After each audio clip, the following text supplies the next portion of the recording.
또 하나님 앞에 감사합니다. 네, 우리 다 같이 예배하도록 하십시다. 우리 다 같이 침묵 가운데 우리 하나님을 우리의 예배에 초대하십시다. 초대하면서 예배의 중심에, 예배의 주인공은 하나님이심을 우리가 기억하면서 우리 하나님을 예배하도록 하십시다. 우리 다 같이 묵도하시겠습니다. 하나님이 우리 편이시면 누가 우리를 대적하겠습니까? 자기 아들을 아끼지 않으시고 우리 모두를 위하여 내주신 분이 어찌 그 아들과 함께 모든 것을 우리에게 선물로 거저주지 않으시겠습니까? 하나님께서 택하신 사람들을 누가 감히 고발하겠습니까? 의롭다 하신 분이 하나님이신데 누가 감히 그들을 정죄하겠습니까? 그리스도 예수는 죽으셨지만 오히려 살아나셔서 하나님의 오른쪽에 계시며 우리를 위하여 대신 간구하여 주십니다. 누가 우리를 그리스도의 사랑에서 끊을 수 있겠습니까? 환난입니까? 곤고입니까? 박해입니까? 굶주림입니까? 헐벗음입니까? 위협입니까? 또는 칼입니까? 그러나 우리는 이 모든 일에서 우리를 사랑하여 주신 그분을 힘입어서 이기고도 남습니다. 나는 확신합니다. 죽음도 삶도 천사들도 권세자들도 현재일도 장래일도 능력도 높음도 깊음도 그 밖에 어떤 피조물도 우리를 우리 주 예수 그리스도 안에 있는 하나님의 사랑에서 끊을 수 없습니다. 하나님 아버지, 이 예배를 통해 우리의 영혼을, 우리의 삶을 회복시켜 주시옵소서. 우리에게 하나님의 뜻대로 살아갈 수 있는 새 힘을 주시옵소서. 이 예배를 통해 우리가 걸어가야 할 마땅한 길을 알려주시옵소서. 이 예배가 하나님께서 받으시고 기뻐하시는 예배가 되기를 간절히 바랍니다. 예수님의 이름으로 기도합니다. 아멘. 네, 오늘 우리 반주에 맞추어서 예수 우리 왕이여 우리 함께 찬양해 보도록 하겠습니다. 여러분, 이 찬양 가사를 기억하시면서 예수님께서 우리의 예배 가운데 함께 해주시기를 기대하시면서 소망하시면서 우리 함께 찬양하십시다.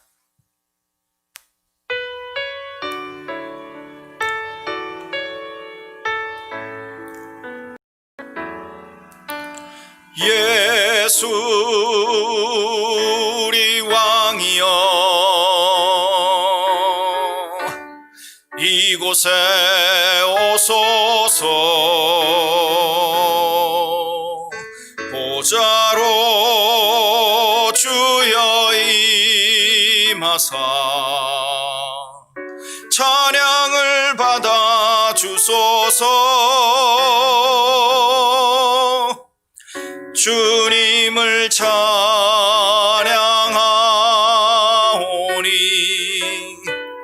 주님을 경배하오니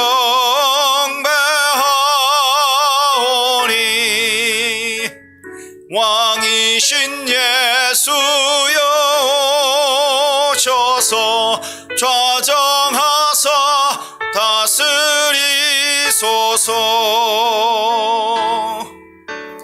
예수 우리 왕이여 이곳에 오소서. 보좌로 주여 임하사 찬양을 받아 주소서. 주님을 찬양하오니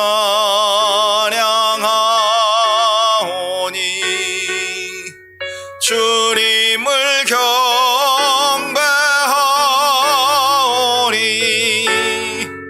왕이신 예수여 오셔서 좌정하사 다스리소서.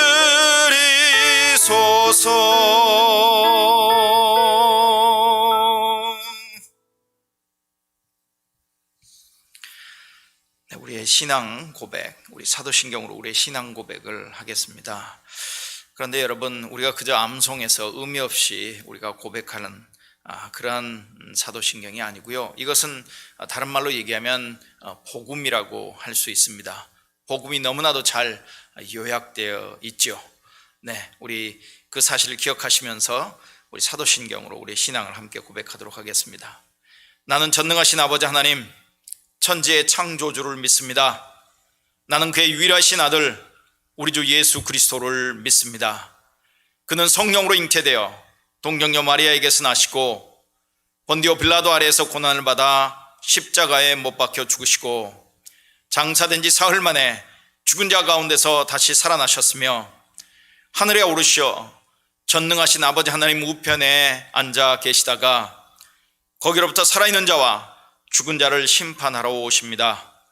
나는 성령을 믿으며 거룩한 공교회와 성도의 교제와 죄를 용서받는 것과 몸의 부활과 영원한 생명을 믿습니다.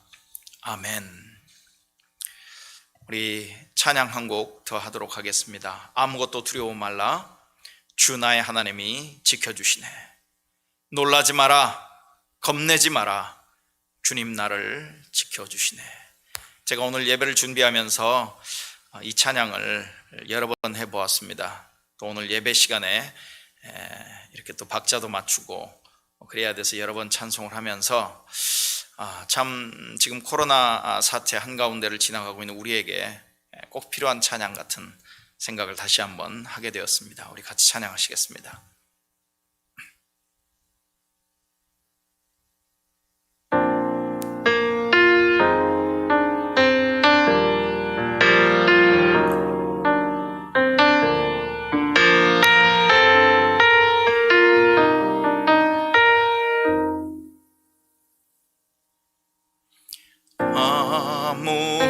아무것도 두려워 말라, 주 나의 하나님이 지켜주시네.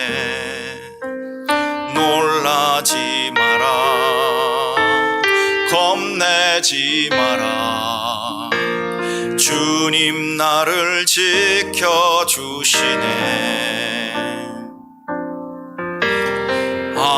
아무것도 두려워 말라, 주 나의 하나님이 지켜주시네.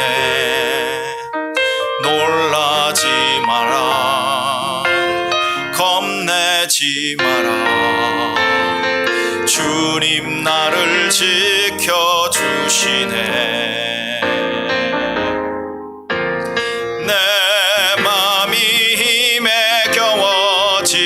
지칠지라도 주님 나를 지켜주시네. 세상의 험한 풍파 몰아칠 때도 주님 나를 지켜주시네. 주님은 나의 주님은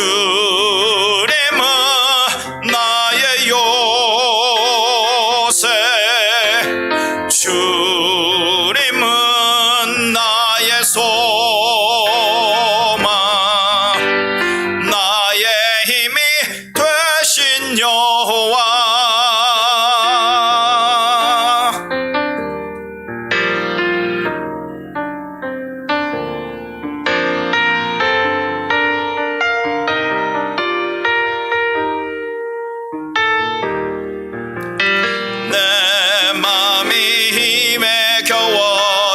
지칠지라도 주님 나를 지켜주시네.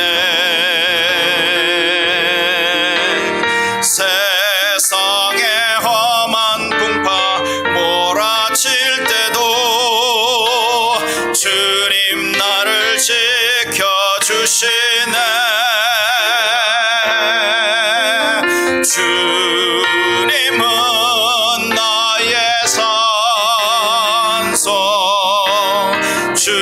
주님은 나의 요새, 주님은 나의 소망, 나의 힘이 여호와 나의 힘이 되신 여호와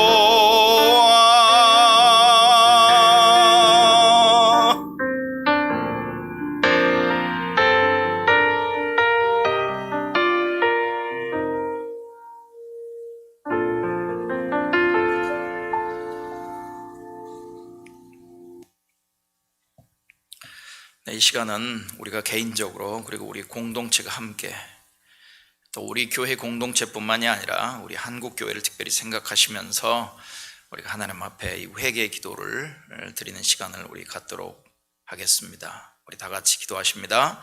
은혜로우신 하나님, 우리가 생각과 말과 행동으로 행함으로써 행하지 않음으로써 하나님께 죄를 범했음을 고백합니다. 우리는 온 마음으로 하나님을 사랑하지 않았습니다. 우리는 이웃을 우리 자신처럼 사랑하지 않았습니다. 우리는 진심으로 사죄하며 겸손히 회개합니다. 하나님의 아들 예수 그리스도를 통해 우리에게 자비를 베푸시고 우리를 용서하소서. 그래야 우리가 하나님의 뜻을 기뻐하고 하나님의 길을 걷게 하시고 이로써 하나님의 이름에 영광을 돌리게 하소서. 네, 이제는 우리의 회개 기도에 하나님께서 용서와 은혜를 선포하십니다. 이것이 바로 좋은 소식이죠. 여러분 눈을 감고 하나님이 선포하시는 이 좋은 소식을 들어보시기 바랍니다. 전능하신 하나님이 우리 주 예수 그리스도를 통해 우리에게 자비를 베푸시고 우리의 모든 죄를 용서하시고 모든 선 가운데 우리에게 힘을 주시고 성령의 능력으로 우리를 영원한 생명 가운데 지키시기를 빕니다. 아멘. 네, 여러분 오늘 열방을 위한 기도는 몽골입니다. 몽골 하면 외모적으로도 굉장히 우리 한국 사람들과 비슷해서 몽골 출신임을 알지 못하고 우리가 보면 한국 사람으로 착각할 수 있는 그런 나라로 저는 기억하고 있습니다. 몽골입니다. 인구 약 330만 명의 나라입니다. 면적은 한반도의 7배, 수도는 울란바타르입니다. 이 울란바타르의 크기는 서울의 약 8배 정도의 면적이라고 합니다. 1인당 GDP는 4,100불, 대한민국과 수교를 시작한 지는 1990년부터 시작했습니다. 몽골에는요 28개의 종족이 있고 그 중에서 미전도 종족으로 분류되는 곳은 22개입니다. 미전도 종족 인구를 따져보면 약 320만 명으로 98%가 넘는 몽골 사람들이 복음을 들어보지 못했고 그들 가운데 교회가 있지 못합니다. 그래서 기독교는 약 2% 내외의 사람들만 기독교인이라고 이렇게 분류됩니다. 복음주의는 1%가 되지 않습니다. 0.87%이고요. 그러나 좋은 소식은 복음주의가 매년 약 8% 정도 성장하고 있다는 것입니다. 네, 오늘 이 몽골을 위한 기도, 열방을 위한 기도, 그동안 우리가 동영상을 보지 못하고 동영상과 함께 이렇게 기도하지 못했는데 오늘은 동영상을 통해서 여러분 화면으로 몽골을 만나보시길 바라고 또 동영상에서 드려지는 기도에 한 마음으로 동참해 주시길 바랍니다.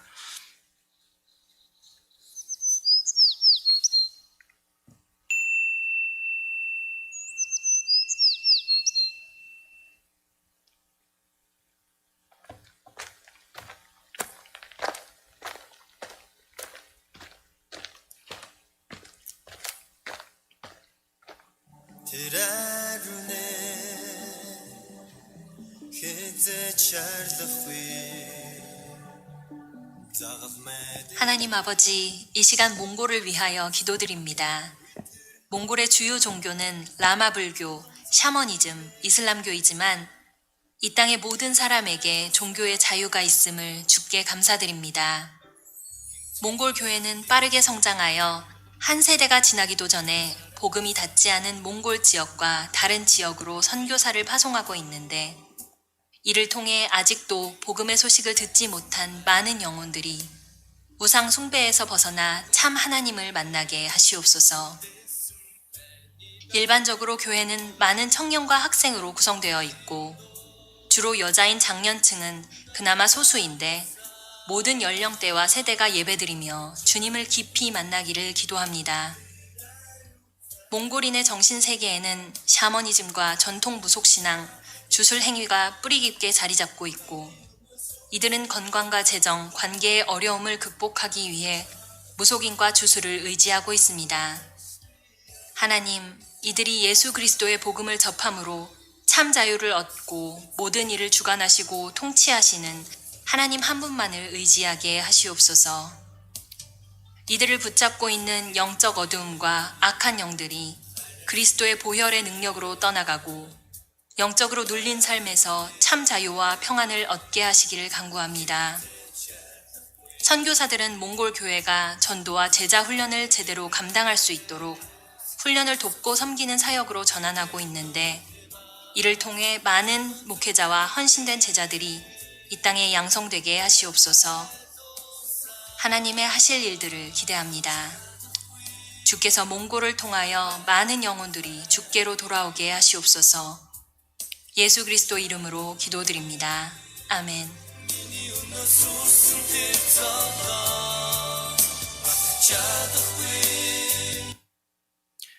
네, 여러분, 제가 여러분에게 예배 전에 몽골과 관련된 열방을 위한 기도 제목 파일을 이렇게 보내드렸습니다. 여러분 그 파일을 보시면서 한 번씩 읽으면서 꼭 여러분 하나님께 간절히 몽골을 위해 기도하는 시간들을 가지시길 바랍니다. 여러분 이제는 우리가 함께 기도하는 시간입니다. 오늘은 지난주와 비슷하게 오늘은 이렇게 한번 기도해 보겠습니다. 우리의 말로 우리의 생각을 적어서 기도하기보다는 오늘은 시편 23편과 우리가 매주 고백했던 우리 주님의 기도, 주님께서 우리에게 가르치신 기도를 통해서 우리가 기도를 대신하도록 하겠습니다. 그렇지만 우리가 시편 23편과 주님의 기도를 통해서 기도하지만 여러분 그 기도의 내용 속에는 전 세계적으로 하나님의 공의와 정의가 이루어지길 위해서 기도하고 그 일에 기독교인들이 중요한 역할을 감당할 수 있기를 위해서 기도하는 그런 내용도 포함되어야 할 것입니다. 전 세계적인 코로나 사태가 속히 진정되어지고 치료 백신과 또 예방 백신들이 개발되어져서 상용화될 수 있기를 위해서도 기도해 주시길 바랍니다.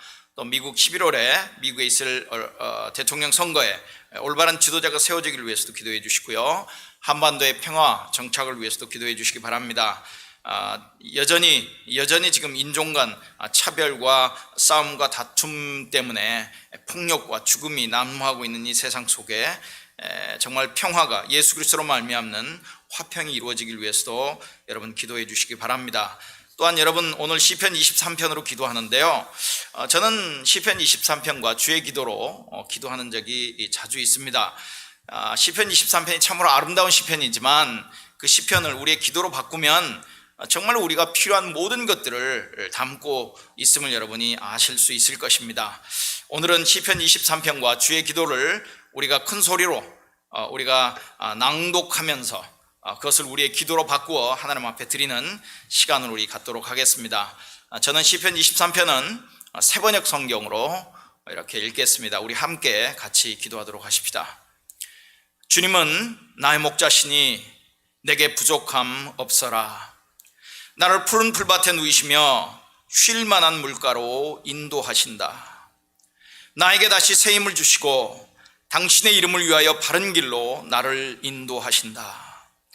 내가 비록 죽음의 골짜기로 다닐지라도 주님께서 나와 함께 계시고 주님의 막대기와 지팡이로 나를 보살펴 주시니 내게는 두려움이 없습니다. 주님께서는 내 원수들이 보는 앞에서 내게 잔치상을 차려주시고 내 머리에 기름 부으시어 나를 귀한 손님으로 맞아주시니 내 잔이 넘칩니다. 진실로 주님의 선하심과 인자하심이 내가 사는 날 동안 나를 따르리니 나는 주님의 집으로 돌아가 영원히 그곳에서 살겠습니다. 언제나 우리 곁에 계시는 사랑하는 아버지 이름이 귀히 여김을 받으며 사랑받기 원합니다. 아버지의 통치가 우리 안에 온전케 되기 원합니다. 아버지의 뜻이 하늘에서 이루어지는 것 같이 여기 이 땅에서도 이루어지기 원합니다. 오늘 우리에게 필요한 것을 오늘 우리에게 주옵소서. 어떤 모양으로든 우리에게 잘못하는 모든 이들을 우리가 용서하는 것 같이 아버지께 대한 우리의 죄와 잘못을 용서해 주옵소서. 우리가 유혹과 시련을 당하지 않게 해주시고 모든 나쁜 일에서 건져 주옵소서. 아버지가 주관자이시며 모든 권세가 아버지께 있으며 모든 영광도 영원히 아버지의 것입니다. 이것이 바로 우리가 원하는 바입니다. 아멘. 네, 여러분, 이제는 하나님의 말씀을 들을 시간입니다.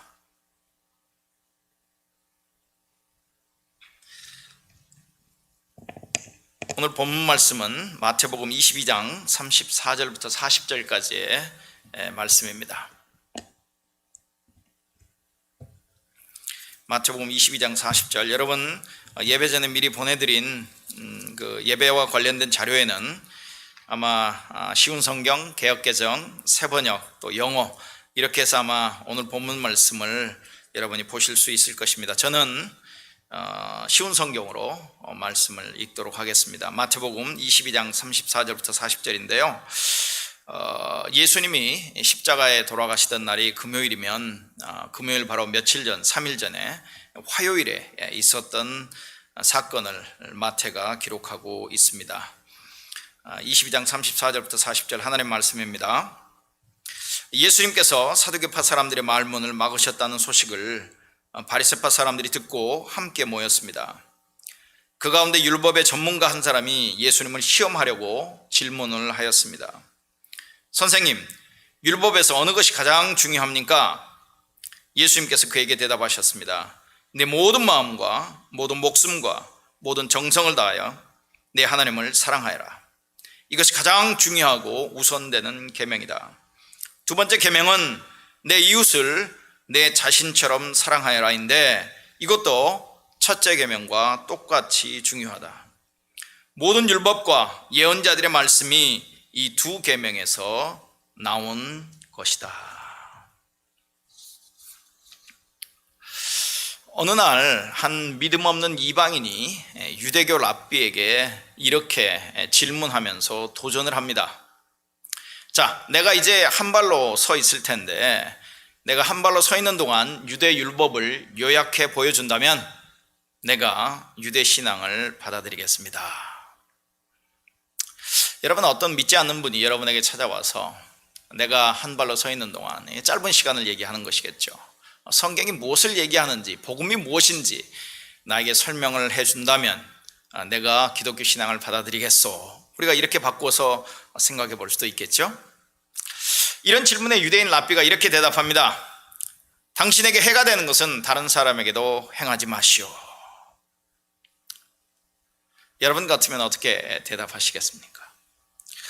여러분, 구약 성경에 있는 두 번째 책이죠. 출애굽기를 보면 하나님이 이집트의 속박과 압제에서 이스라엘 백성들을 구출하신 후에 그리고 시내 산으로 데리고 와서 율법을 주시는 장면이 출애굽기에 기록되어 있습니다. 이때 이스라엘 백성이 받은 율법의 수, 계명의 개수를 이렇게 합해보면 총 613개가 된다, 이렇게 얘기를 합니다.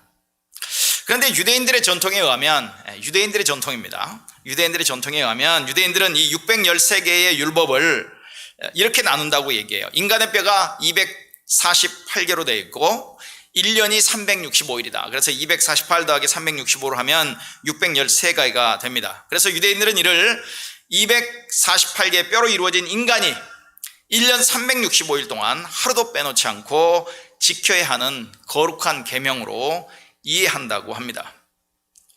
다른 말로 얘기하면 율법은 단순히 규례, 종교적인 규례가 아니라 삶 전체를 통해서 실현해야 할 거룩한 법도라고 말할 수 있는 것이죠. 그런데 이 613가지가 너무 많습니다. 그래서 이 613가지 율법을 일일이 암송하고 지키기라고 하는 것은 말처럼 그렇게 쉽지 않다고 하는 것이죠. 그래서 유대인들은 이 613가지 율법을 11가지로 요약을 하게 됩니다. 그것이 바로 시편 15편의 내용입니다. 이 시편 15편의 내용은 우리가 뒤에 가서 좀 다시 살펴보도록 하겠습니다. 그런데 또 어떤 사람에게는 이 11개의 조항도 역시 많다고 생각되어질 수 있습니다. 그래서 유대인들은 또 613개를 또 11개로 줄였다가 11개를 3개로 요약하는 그런 그 지혜를 발휘합니다. 그것이 바로 미가서 6장 8절의 말씀이라고 그들은 얘기를 합니다. 미가서 6장 8절을 읽었습니다. 사람아, 주님께서 선한 것이 무엇임을 내게 보이셨나니 야훼께서 내게 구하신 것은 오직 정의를 향하며, 첫 번째 오직 정의를 향하며, 두 번째 인자를 사랑하며, 세 번째 겸손하게 내 하나님과 동행하는 것이 아니냐. 오늘 예수님이 율법학자에게 그러한 비슷한 질문을 받게 되신 거죠. 율법을 단 한마디로 요약하면 어떻게 되겠습니까? 라고 하는 질문을 받았을 때 예수님께서는 단 한 단어로 그 말씀을 요약하고 계십니다. 예수님의 대답은 이거죠. 사랑이다. 사랑이다. 그리고 그것을 약간 조금 더 설명하죠. 하나님 사랑과 이웃 사랑이다. 이렇게 요약하고 있는 모습을 볼 수 있습니다. 네, 유대인들은 613개의 계명을 언급했습니다. 그것을 줄여서 11개가 되었습니다. 그리고 또 줄이니까 3개의 계명입니다. 또 그것을 한 개로 줄이는 경우도 있습니다만은 613개, 11개, 3개 이 계명을 예수님께서는 단 한 단어로 사랑이다 이렇게 요약했단 말이죠. 그러면 예수님께서 요약한 사랑하라 이 계명, 이 요약은 613개의 계명과 다른 것일까? 아닙니다. 사실은 같은 말을 하고 있는 것인데요, 다르게 표현하고 있을 뿐인 것이죠. 오늘 우리는 그것을 좀 살펴볼 예정입니다. 여러분, 오늘 본문을 보면 율법학자가 예수님께 찾아와 이렇게 질문하죠. 선생님, 율법 가운데 어느 계명이 가장 중요합니까? 아니면 가장 위대합니까? 이렇게 질문을 합니다. 그런데 그 율법학자의 그 태도가 영어 성경을 보면 테스트하기 위해서, 예수님을 시험하기 위해서 테스트하셨다, 아니면 템프트했다, 아니면 두 단어로 이렇게 설명해 볼 수 있을 텐데요. 어쨌든 그 의도가 아주 좋았는지 나빴는지는 좀 모르겠습니다만 어쨌든 율법학자가 예수님께 그런 질문을 합니다. 여기서 잠시 율법학자라고 하는 존재가 어떤 존재인지, 그 당시 그 유대 사회에서, 유대교에서 율법학자가 어떤 사람이었는지를 우리가 좀 잠시 살펴보겠습니다. 여러분, 율법학자는 서기 역할을 하는 사람입니다. 성경을 옮겨 적기도 하고, 카피하기도 하고, 서기 역할을 하는 그런 역할에 더해서 토라, 율법의 비밀을 설명하는 일을 했던 사람들입니다. 많은 교육을 받았고요, 상급에 속한 율법학자들, 그 사람들이 주로 했던 일들은 토라를 둘러싼, 즉 율법을 둘러싼 613개의 율법을 둘러싼 여러 가지 복잡한 전성, 복잡한 해석들을 풀고 분명하게 하는 일을, 어떤 그런 일을 했던 사람들이 율법학자들입니다. 이들은 철저하게 훈련을 받았고요, 그래서 이 율법학자들은 때로는 율법 박사로 통하기도 했습니다. 그러다 보니까 그들은 당연히 일반 백성들의 존경의 대상이 되어서 그들을 랍비라고도 부르기도 하고, 교사라고 부르기도 하고, 스승이라고 부르기도 하고, 때로는 아버지라고도 불렀습니다. 지혜롭고 학식 깊은 이 사람들이 거리를 지나갈 때면 사람들은 그들에 대한 존경을 표해서 자리에서 일어나기도 했습니다. 회당에서는 가장 높고 영예로운 자리에 앉는 것이 그들의 몫이었습니다. 대제사장들과 귀족들을 제외하고는 이 율법학자들만이 막강한 그 산헤드린 공의회에 들어갈 수 있었습니다. 간단히 말하면 이렇게 얘기할 수 있을까요? 영향력 있는 율법학자들은 옛 예언자들처럼, 구약에 나와 있는 옛 예언자들처럼 무한한 존경을 받았고 깊은 경외의 대상이 되었다.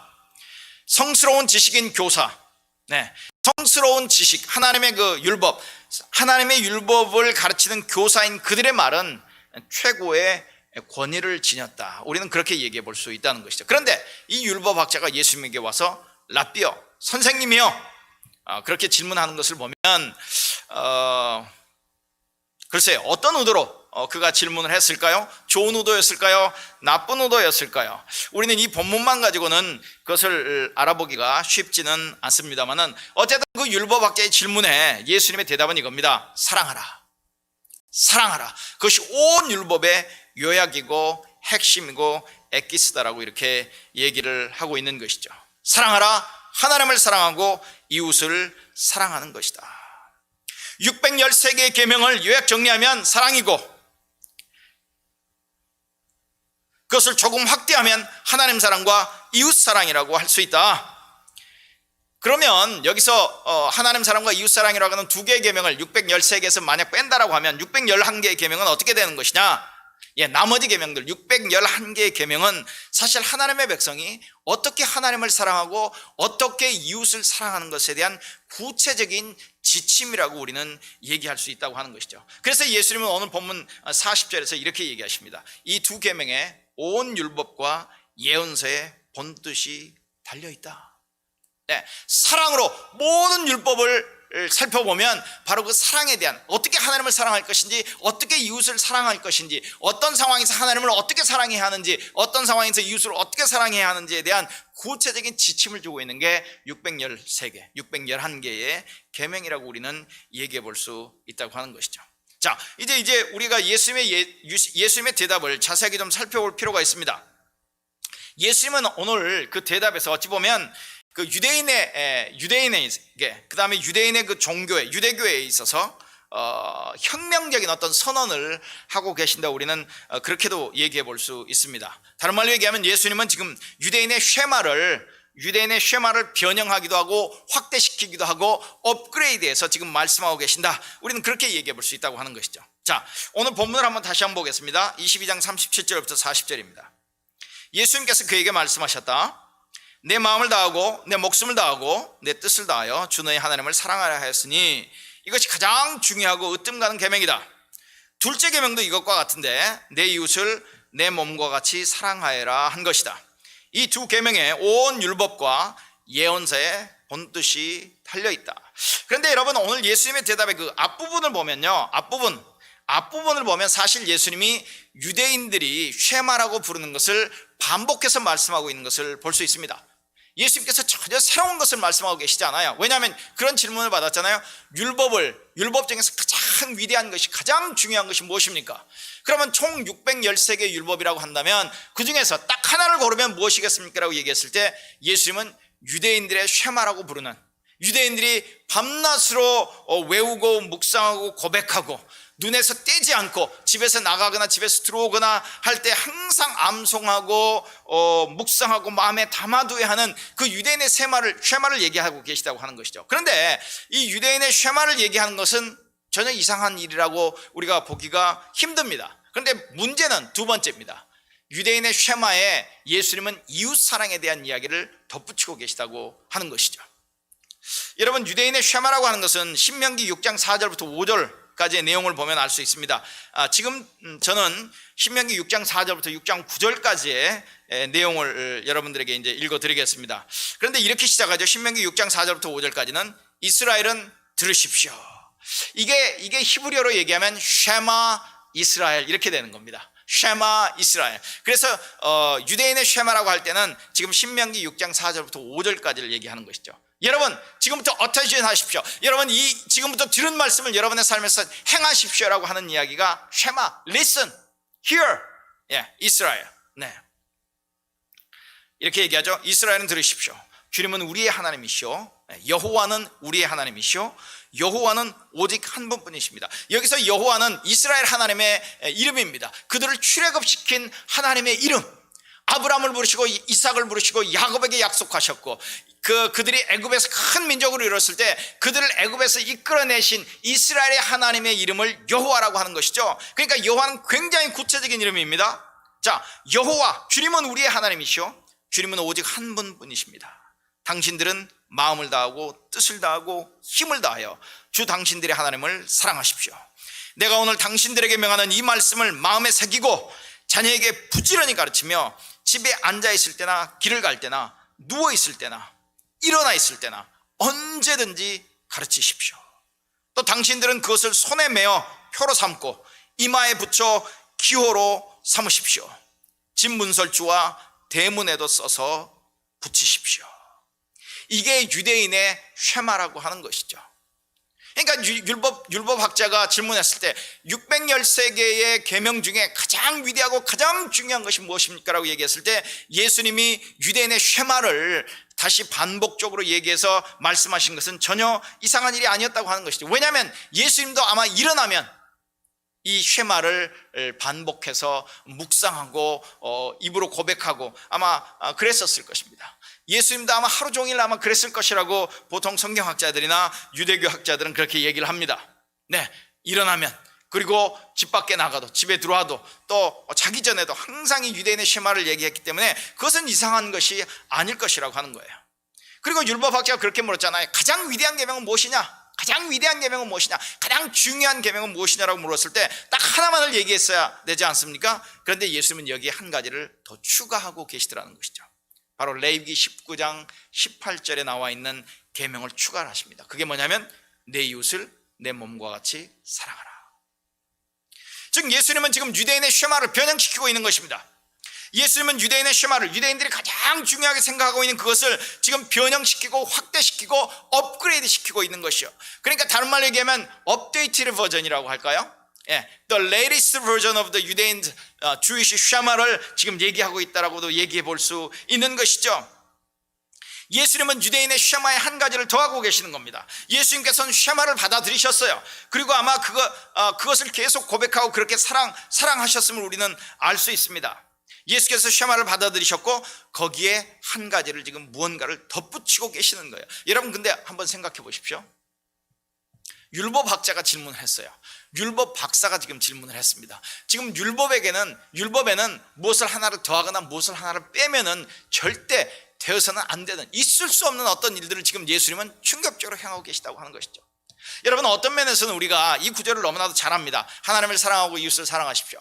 우리 교회 예배당 앞에도 항상 이렇게 배너가 붙어 있죠. 하나님을 사랑하고 이웃을 사랑하십시오. 저도 자주 반복합니다. 그래서 우리가 이것을 너무나 당연한 것으로 너무나도 쉽게 이렇게 생각할 수 있는데요. 지금 예수님의 그 당시 유대교의 입장에서 볼 때 예수님은 지금 어찌 보면 혁명적인 일을 이루고 계시다고 하는 것이죠.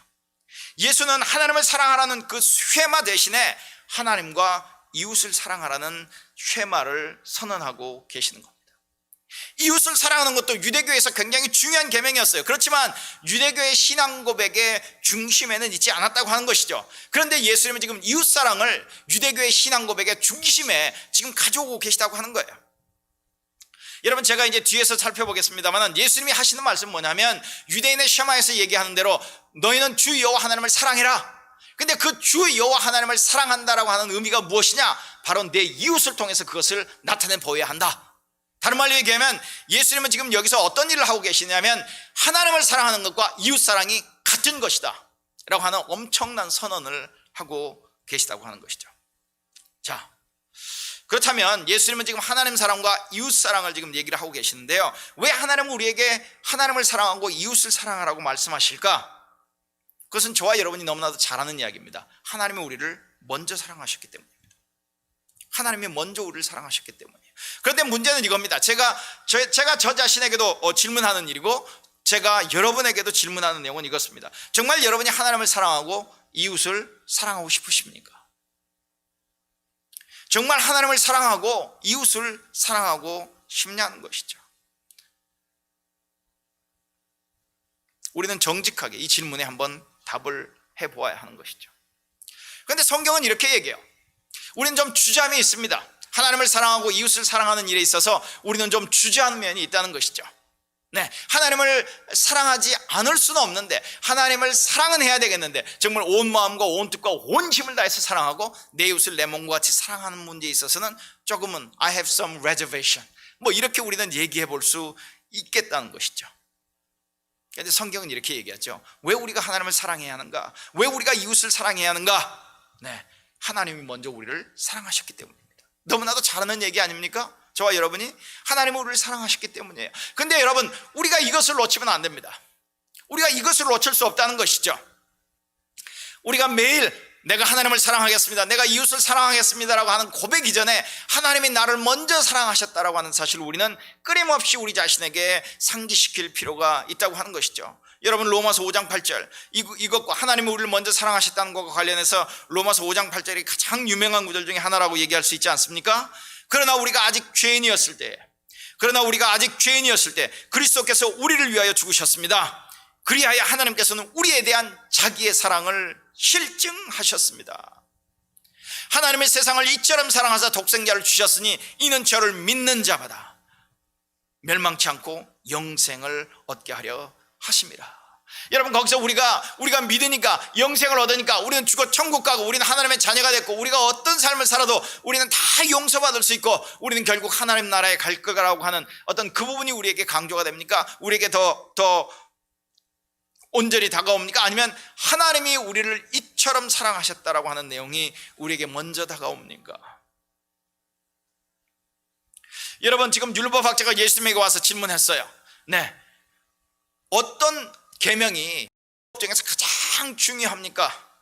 지금 그가 아마 율법이라고 얘기했을 때는 지금 창세기, 출애굽기, 레위기, 민수기, 신명기, 토라를 아마 얘기했을 것입니다. 아마 거기에서도 구체적으로는 출애굽기와 레위기와 민수기, 신명기의 말씀을 아마 그는 마음에 새기고 마음에 생각을 하면서 아마 예수님에게 질문을 했을 것입니다.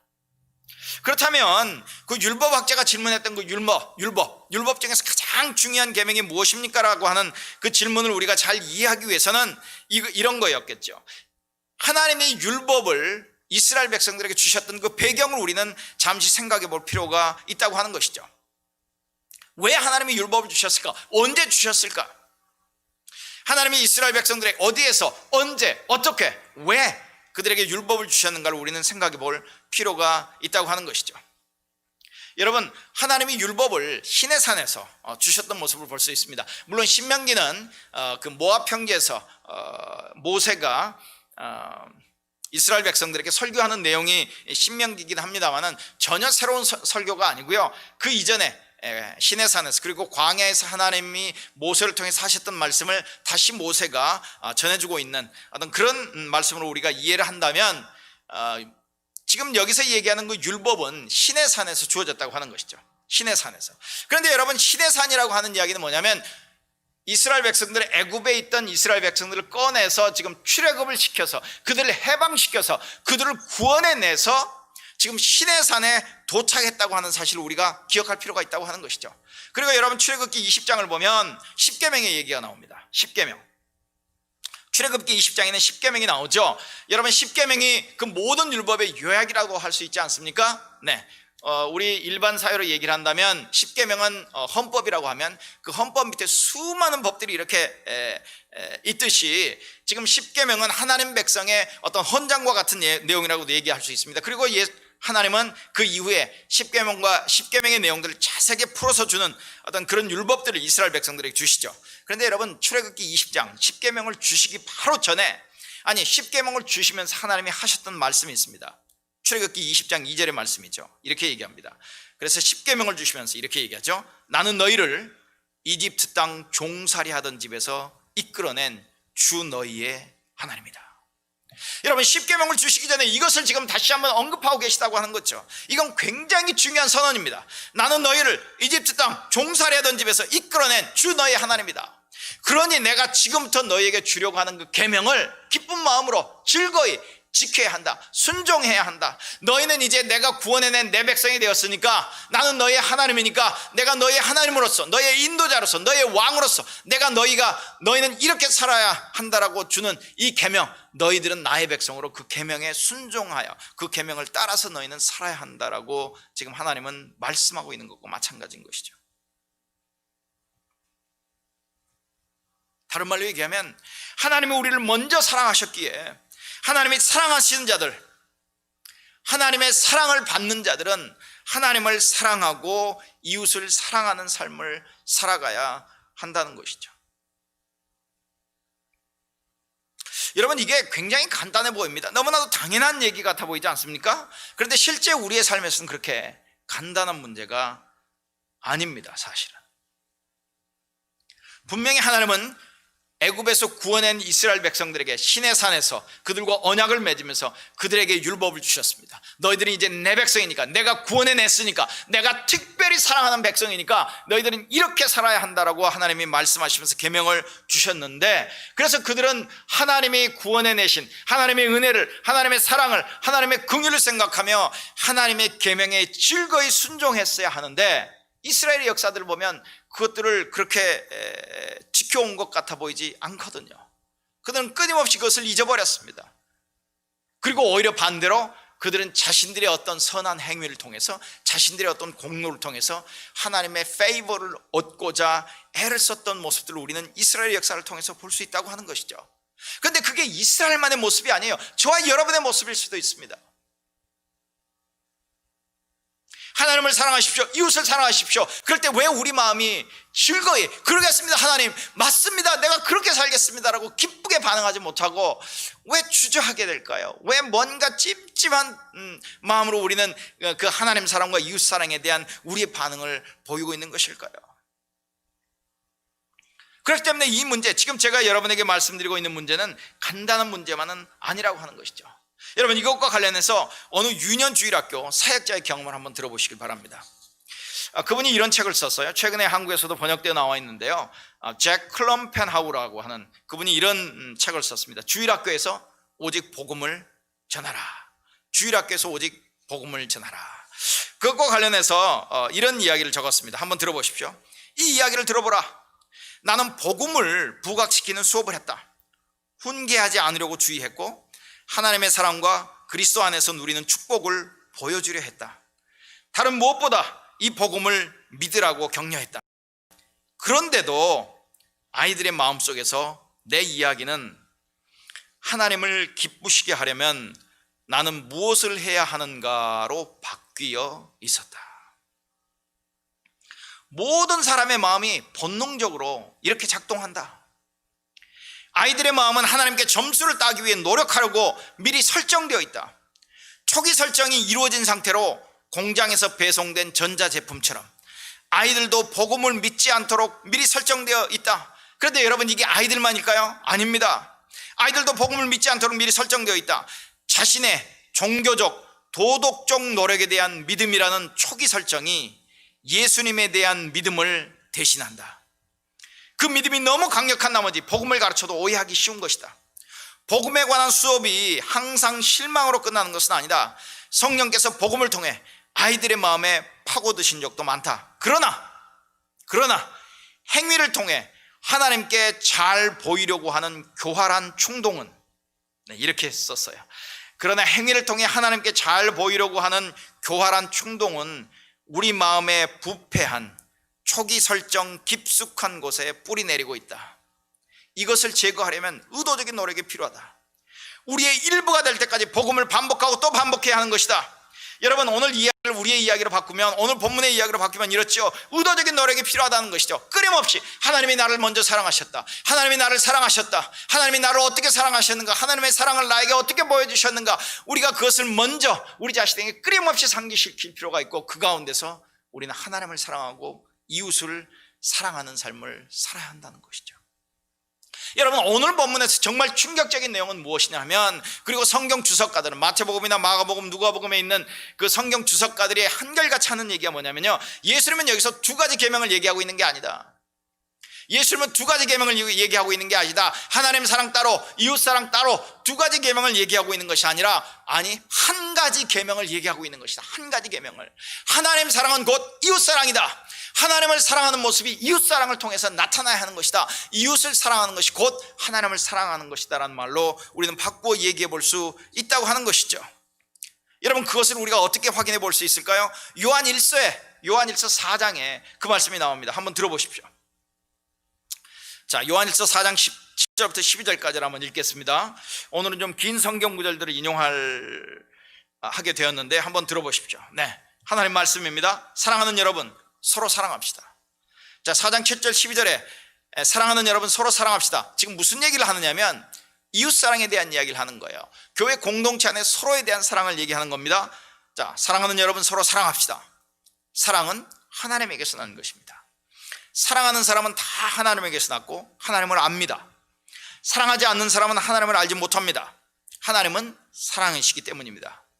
하나님의 사랑이 우리에게 이렇게 드러났으니 곧 하나님이 자기 외아들을 세상에 보내주셔서 우리로 하여금 그로 말미암아 살게 해주신 것입니다. 사랑은 이 사실에 있으니 곧 우리가 하나님을 사랑하는 것이 아니라 하나님이 우리를 사랑하셔서 자기 아들을 보내어 우리의 죄를 위하여 화목제물이 되게 하신 것입니다. 자, 여기까지 지금 어떤 내용이죠?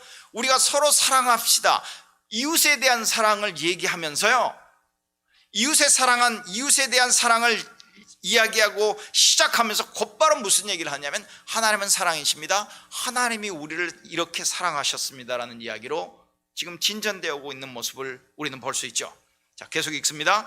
사랑하는 여러분, 하나님께서 이렇게까지 우리를 사랑하셨으니 우리도 서로 사랑해야 합니다. 사랑하는 여러분, 하나님께서 이렇게까지 우리를 사랑하셨으니 우리도 서로 사랑해야 합니다. 지금까지 하나님을 본 사람은 없습니다. 그러나 우리가 서로 사랑하면 하나님이 우리 가운데 계시고 또 하나님의 사랑이 우리 가운데서 완성된 것입니다. 다른 말로 얘기하면 하나님의 사랑과 이웃 사랑은 두 가지의 계명이 아니라 하나의 계명이다라는 얘기입니다. 하나의 계명이라는 거예요. 자, 요한일서 4장 19절부터 20절까지도 다시 보겠습니다. 우리가 사랑하는 것은 하나님이 우리를 먼저 사랑하셨기 때문입니다. 누가 하나님을 사랑한다고 하면서 자기 형제를 미워하면 그는 거짓말쟁이입니다. 보이는 자기 형제 자매를 사랑하지 않는 사람이 보이지 않는 하나님을 사랑할 수 없습니다. 보이는 자기 형제 자매를 사랑하지 않는 사람이 보이지 않는 하나님을 사랑할 수 없습니다. 하나님을 사랑하는 사람은 자기 형제 자매도 사랑해야 합니다. 우리는 이 계명을 주님에게서 받았습니다. 하나님 사랑과 이웃 사랑을 별개로 두 가지의 계명으로 우리는 이해할 수 없다는 것이죠. 그게 지금 예수님께서 율법학자의 질문을 받고 행하시는 놀라운 일이었다고 하는 것이죠. 여기 지금 율법학자의 반응은 잘 나타나 있지 않습니다. 물론 마가복음을 보면 마가복음에는 그 율법학자의 반응이 어느 정도는 나타나 있는 모습을 우리가 볼 수 있습니다. 그런데 어떤 반응을 구체적으로 그 속에서 아마 보였는지는 알 수 없지만 아마 충격적인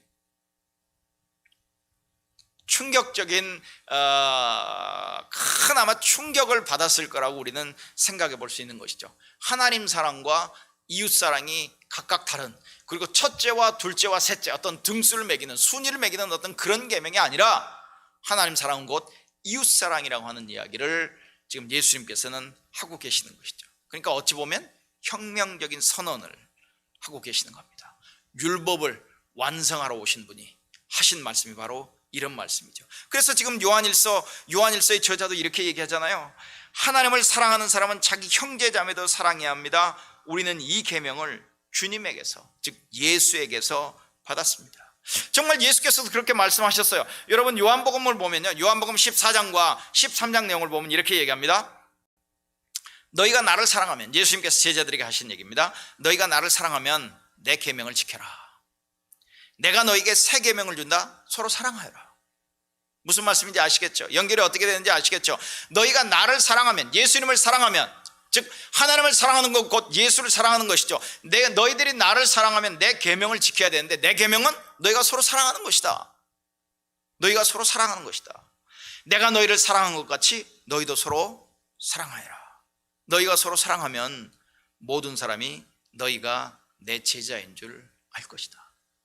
여러분 성경은 지금 구약 성경도 그렇고 신약 성경도 그렇고 무엇가 지금 전제되어 있느냐면 하나님이 우리를 사랑하셨다라고 하는 사실이 전제가 되어 있습니다.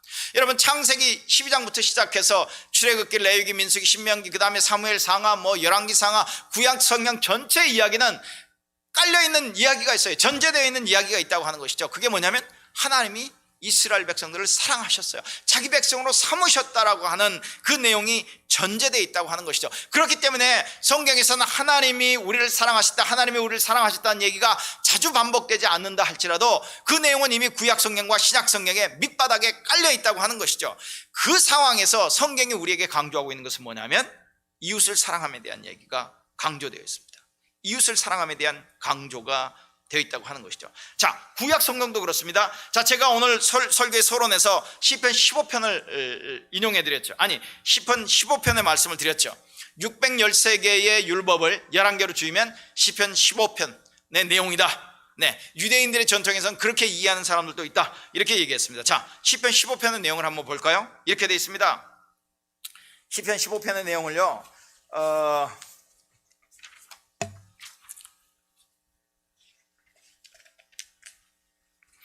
시편 15편 어떤 내용이냐면 시편인데 이웃과의 관계 속에서 이루어지는 그 모든 일들을 언급하고 있다고 하는 것이죠. 자, 한번 들어보십시오. 주님, 누가 주님의 장막에서 살 수 있겠습니까?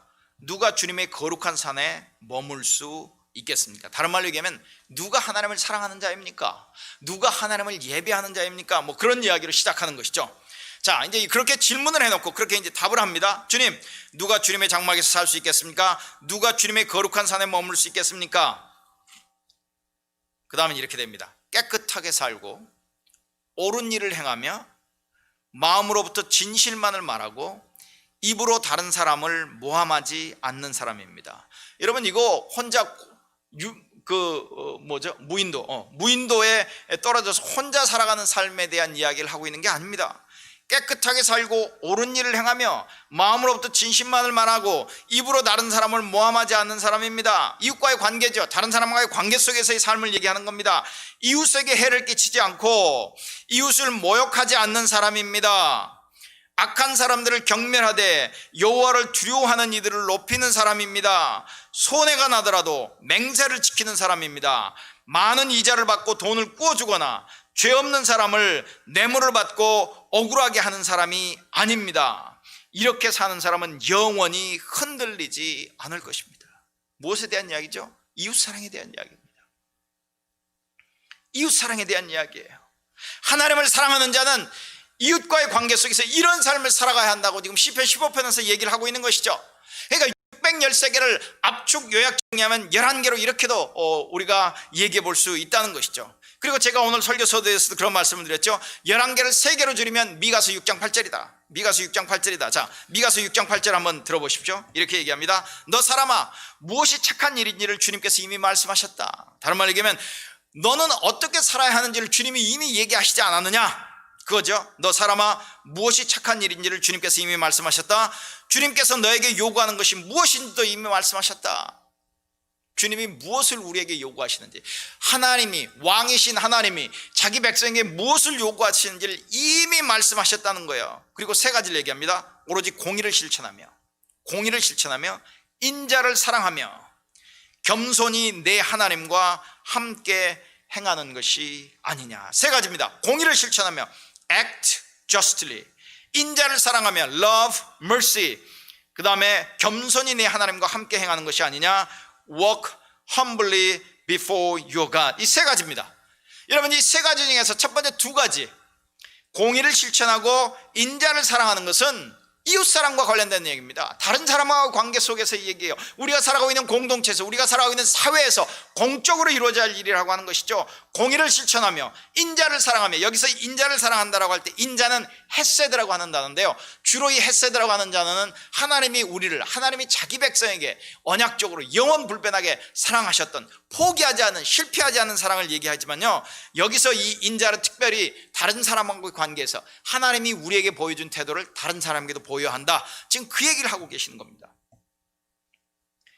이웃사랑과 하나님 사랑에 대한 얘기를 해요. 그런데 여러분, 순서를 보십시오. 뭐가 먼저 나오죠?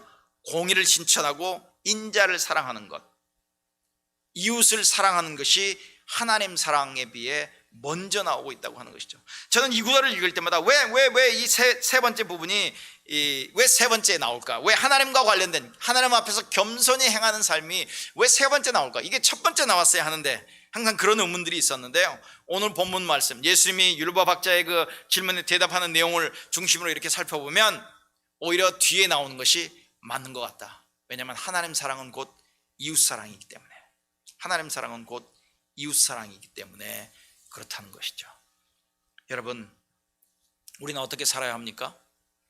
하나님을 사랑하고 이웃을 사랑하는 삶을 살아야 합니다.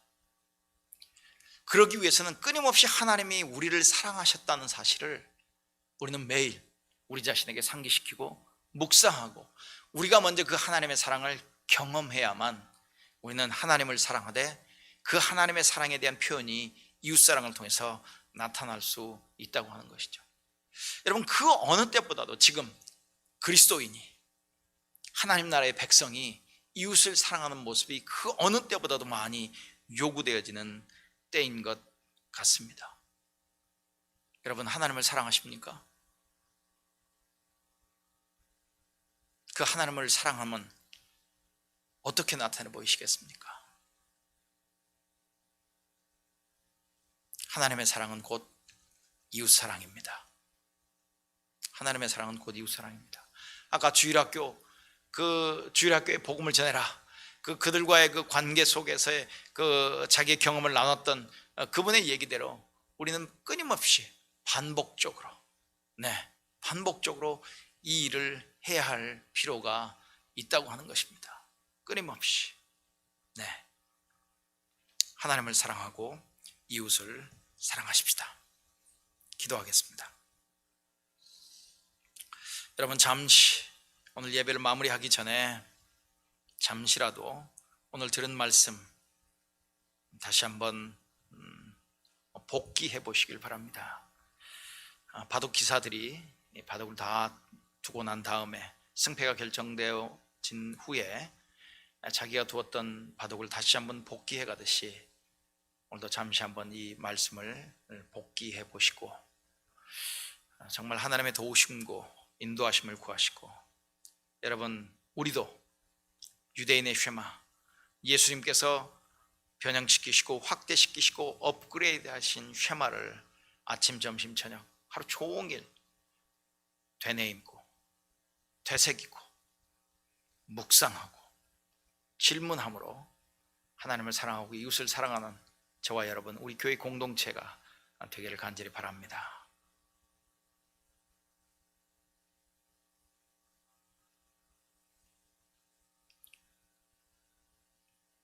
이제는 우리 주 예수 그리스도의 은혜와 하나님 아버지의 사랑하심과 성령의 교제하심이 하나님을 사랑하고 이웃을 사랑하기 원하는, 아니 그 이전에 하나님이 우리를 먼저 사랑하셨음을 기억하고 그 하나님의 사랑에 푹 잠기기를 원하는 우리 성도들 위해, 그리고 이 교회 위에 지금부터 영원토록 함께 하시기를 예수 그리스도의 이름을 의지하여 간절히 축원하옵나이다. 아멘.